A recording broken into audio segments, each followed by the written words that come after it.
Hey guys, this is Mafro with another Minecraft video. Now, those of you who are brave enough, smart enough, and just plain good looking enough to be subscribers to my channel know that I've been playing lots of factions on Emenbee.net recently, and that every few days I try to put out a video that's going to be helpful, help you guys make money or have more fun on the server, and so that's what this video is all about as well. I've got a bunch of things going on in this video that I'm excited to bring you, and this one's going to be all about making money. Actually, there's two ways to make money from this video. The first way is a cactus farm design that I'm going to show you. This is the most efficient cactus farm design in the world, and it works on Emenbee.net. Now, the second way you can make money with this video is I've got a trivia game that I'm going to be playing in the video, and you can play along with me and have a chance at winning 50,000 cash on Emenbee. So that's going to be coming up pretty soon. But first off, here I am in a single-player creative mode where I've designed a cactus farm. I haven't built it all the way out, but you're going to be able to see the design. I'll take you through all the key elements that make this so efficient, so productive, making so much money, and how it's going to work on Emenbee.net. Now, I was silly when I built this, and I built it too low, and so squids are spawning in here, but they won't do any harm, so we can just ignore those. So first off, Cactus is an absolutely great money maker. It's kind of the traditional way to make money on games like Factions, Skyblock, Skygrid, other games like this, because it's the only type of money-making scheme that is self-harvesting. So you can farm this without having the actual farm. You see, we just saw Cactus grow, and the way it works is that Cactus grows up, and it interacts with a block that's right next to it. In this case, I've got a sign that's right next to where that Cactus would grow up, and because the sign's right next to it, and because Cactus extends just a little bit outside of its square, that will then burst the Cactus, and a Cactus entity will plop down to a collection area and flow down to where it can be stored and ultimately taken to market for cash money. And so I've built out just an example of what this farm is going to look like. And of course, in the final version, there'll be walls that go all the way up, and this will go all the way out here across this entire collection area.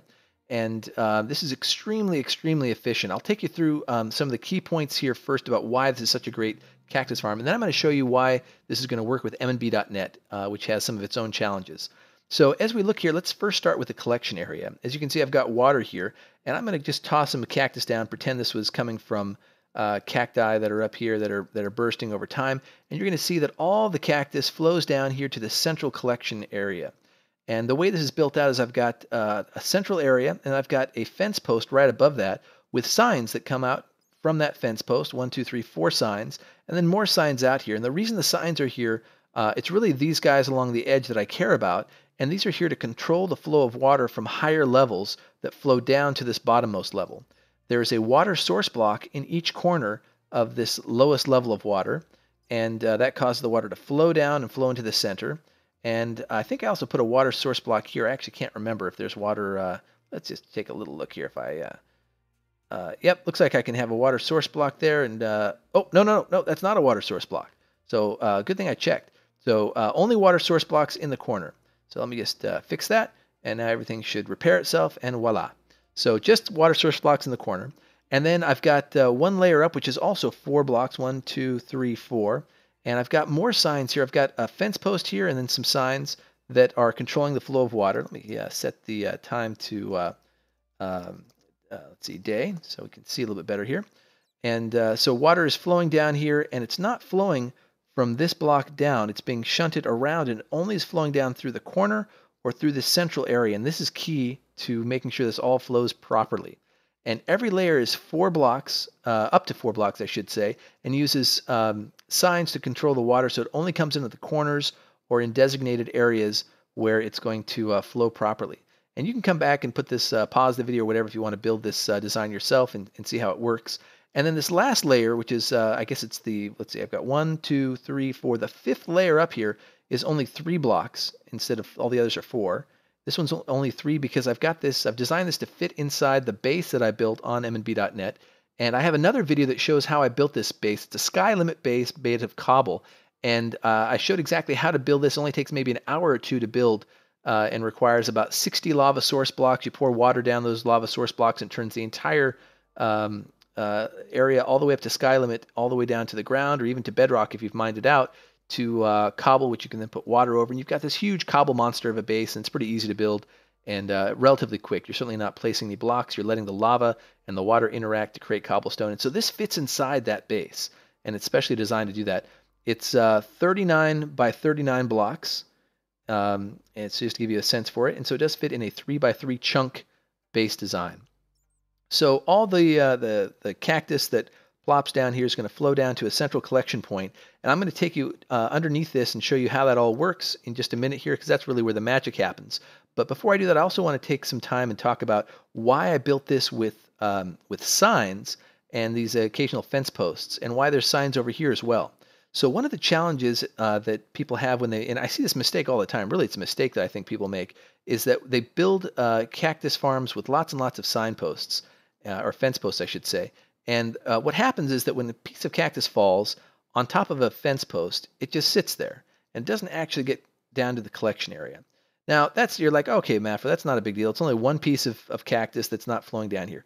But the problem is that if you have other cactus that falls, let's say, next to it that otherwise wouldn't have fallen on that fence post, because there's a piece on a fence post, it merges with it using MineCraft's entity merging algorithms. And now you have 2 pieces and 3 pieces and more pieces that all get sucked onto this one area. And so it causes a problem where it essentially blocks anything that's directly above this from being able to fall down. And so you get tons and tons of cactus that are stuck on there until they finally despawn, usually 5 minutes after they've reached to be a full stack of cactus, or 5 minutes if there's a piece of cactus that goes for 5 minutes with nothing merging on it, it will despawn. But these actually add up if you have or I should say fence posts all over the place. And so instead, I like to use signs whenever possible. Now, signs are great because they don't have a hitbox. So I can throw something and it will never actually get stuck on that sign. So let's see if I can't get some flowing down here. Look at all this. So I'm throwing them right onto the sign, right on there, and nothing's getting stuck. So signs are always more efficient to use than fences, and I highly recommend them. And in fact, that's why, I use signs up here. I oftentimes see cactus farms with fences in between the cactus, but again, they suffer from the same problem where if cactus were to fall down here, they could fall on the fence post and then stop falling, which would then prevent that piece of cactus from making it to the collection point, and then any other cactus that falls down near it can get merged with that and also not make it to the collection point. So we want to avoid that. We want all the cactus as much as possible to flow through and to make it to that collection point. Now, if I go up here, you can look down, you can see that if I look just for these fences, there's very, very few of them in here. There's just very, very little space that's taken up by that fence post hitbox. And so almost everything that you're seeing down there are signs and things are just the cactus is just going to flow on through to the collection point.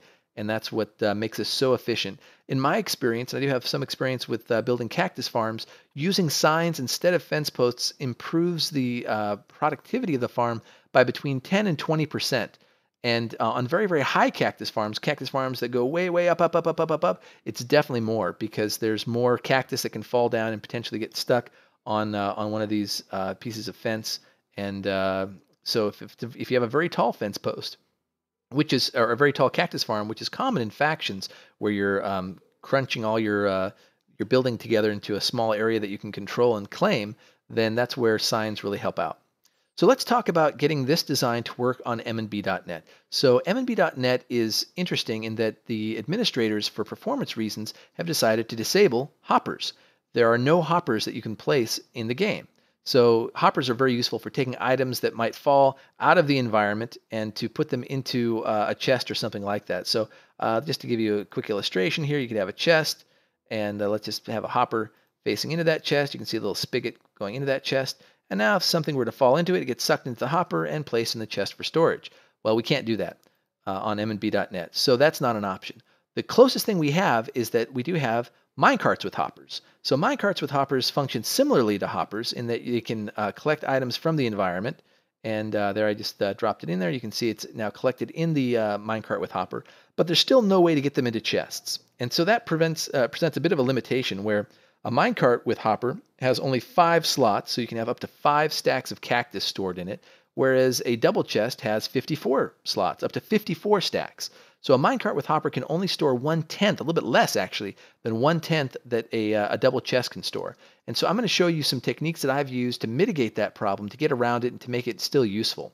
Now the other thing is that because you can't place hoppers, typically what you would do is you'd have something like this where you have hoppers all going into a chest and they're transporting items along here, and we can't do that with minecarts with hoppers or anything else like that. There's no way of transporting items using hoppers on Emenbee. So instead, I've set up some tests here to illustrate how I've solved that problem, which is by using flowing water. And this is where that trivia question comes in. So while I do this test, and while I show you this, I'm actually going to give you a little ditty, a little song. And those of you, the first one who's able to identify the origin of this song, and it's actually going to be two songs, I'll show you in just a minute, is going to receive 50,000 bucks in Emenbee cash from me. So this is the experience of a water conveyor, water item conveyor, and you'll see how this works or doesn't work. Ba-da-dee-da-dee-da-dee-doo. Dee-da-dee-da-doo. Oh, and it's done. It won't go any further. It won't actually connect to the other one. And so I just did that little song. That's part of the trivia. Ba-da-dee-da-dee-da-dee-doo. Dee-da-dee-da-doo. And it stops. So this is not going to work. There's a way to make this work, and that is by using ice. And so that's what I've done over here. I've replaced the blocks in between these two water conveyors with one block of ice. So this is still, I think, sandstone here in my creative world, but I do have one block of ice here. And so here we are, and you'll get a chance to hear that ditty one more time. Ba-da-dee-da-dee-da-dee-doo. Dee-da-dee-da-doo. Ice. Oops, I got a little bit too close. But anyway, the point here is that we can go from one water conveyor to another water conveyor by putting ice in between them, and this will extend indefinitely. Now, to take this to its logical extreme, like I love to do, I put ice all the way down here. And so this is where the second song comes in. So listen carefully, and you'll need to identify the origin of this song as well. Now look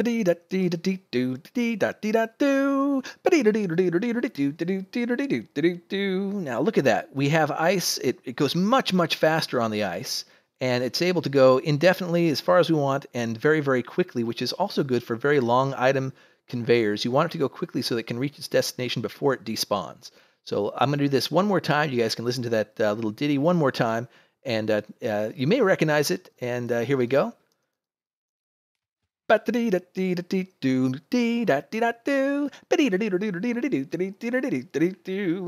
you may have noticed it's actually the exact same ditty, but one is sped up much faster than the other one. And they came from two different places. I'll give you a hint. One of them's from a movie, and another one is an internet meme, and from a few years ago. So maybe you guys know whoever's the first to name the origins of these songs in a comment below, and include your in-game name so I know who to give the money to, is going to win 50,000 Emenbee cash from me. And if you like what I'm doing here with this little trivia, by the way, please like this video. That will tell me that you like it and that I should do more of this. If you don't like it, yeah, I don't have to do it. So, and I'll quickly realize that people don't like it. So here we are. This is how I'm going to be transferring items. So going back into this, imagine all these things. Here we are. They're flowing down here. And they go down to this central area where they're then collected. And I'm going to show you that collection area now. So here, this is where you would go in to collect your loot for sale to market. And you can see I've got basically water flowing down here. And I've got some comparators, and I've got some minecarts with hoppers. I'm going to take you through this little area down here. So first off, this is the block right below the collection point.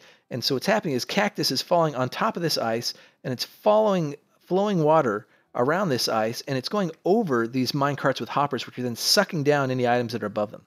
And so we have this ice traveling around and around in a great big spiral. And this is essentially a way to create a queue, create a line of where the ice, or excuse me, where the cactus is going to flow. And every time it flows over minecarts with hoppers, those hoppers will suck them up and pick them up and store them for us. So we've got lots and lots of minecarts with hoppers here. That's really the secret to this. And you'll also notice that I've got comparators here.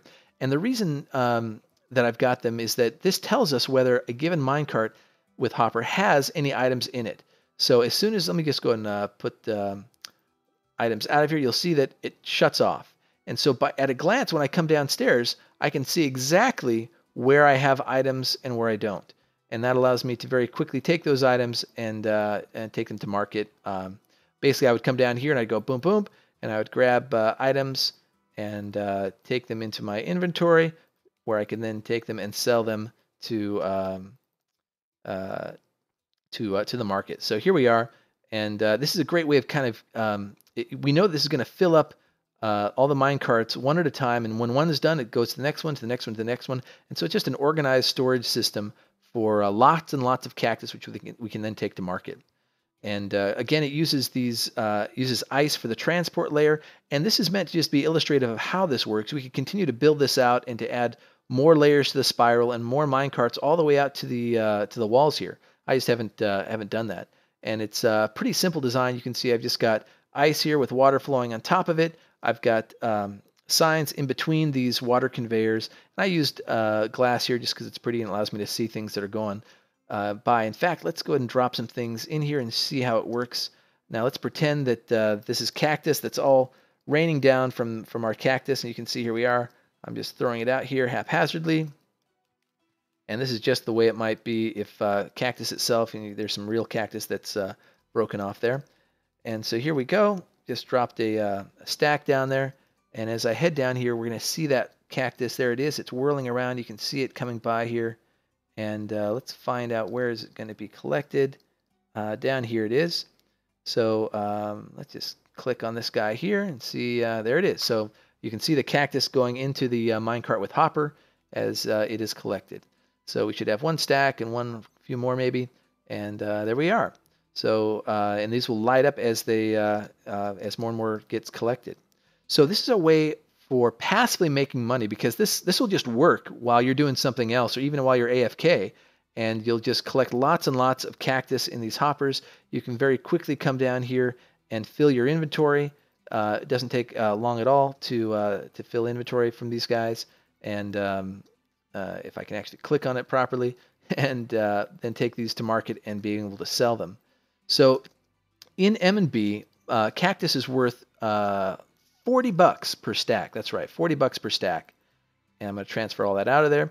And so you can make a fair amount of money. A full inventory, like if we had an inventory, here's my inventory right here. If it was totally full of cactus, that'd be worth $1,440 on Emenbee. So you can imagine this is just collecting cactus for you all the time, and then you every once in a while pop over to market and sell it. And if you build this big enough, this will just create stacks and stacks and stacks of cactus. So I've built this, so this design right here, if you were to go 50 meters high, there's 10 meters that is the collection area. That's all these layers of water and the ice and the minecart hoppers below it. It takes 10 blocks high, vertical. And then each of these takes 4 blocks, right? Because you've got this block that the sand sits on, you got the sand, you got the cactus, and you got the signs that the cactus breaks against. That's 4 blocks here, and then you do it all over again. So if you had 50 meters of cactus farm right here, that would be 3,610 cactus plants, all breaking naturally and throwing their cactus down here in a very, very efficient collection system, and a storage system that's organized for you where you can very quickly be able to go and get it. And I've built a system like this before. The largest cactus farm I've built before was 2,800 cactus plants, and that produced about 5 stacks per minute for me. And so I'm guessing this would, if you made it 50 meters high with 3,610 plants, you'd probably get about 7 or 8 stacks per minute. You could make it 100 meters high. Again, you've got a base to sky limit potentially. You could make it 100 meters high, and you'd be able to get probably, I don't know, maybe 12 or 13 stacks per minute. Essentially, you'd just be coming down here and getting stacks as frequently as you wanted and taking them to market and selling them over and over and over again. So this is my design I wanted to share with you. If you enjoyed this design, let me know. Just leave me a comment or a like on this video. And if you want to take a chance at winning that 50,000, the first person again that is able to identify the origin of those 2 songs, and they're actually the same song but played at different tempos, and they made their appearance in different places because of that. And they actually kind of sound the way I did, kind of hokey. That kind of sound a little bit hokey. If you're the first to identify those in the comments with your in-game name, I will pay you 50,000 in Emenbee cash. All right, guys. Thanks so much. Like if you like this little fun thing, subscribe if you want to see more of this. I've got more videos planned. I've got the final word on Emenbee economy due to come out in the next few days. I'm just putting the finishing touches on it, and that'll be it. Thanks, everyone. Appreciate it. Have a great day. Have fun. Bye-bye.